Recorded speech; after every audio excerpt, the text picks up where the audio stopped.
πατέρων μας, η χώρα των Μακεδόνων, η ρίζα της Ελλάδος μας, το κάχημα των αιώνων. Μην παραχάρασετε την ιστορία, η Μακεδονία είναι μία λάμπη από Ελλάδα και Ορθοδοξία, η Μακεδονία είναι ελληνική.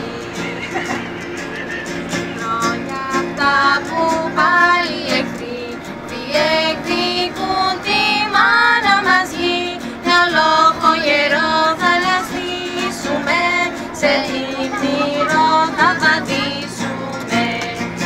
Έτσι γη των πατέρων μας, η χώρα των Μακεδόνων, θα είναι ορθόδοξη και ελληνική μέσα στο διάβα των αιώνων.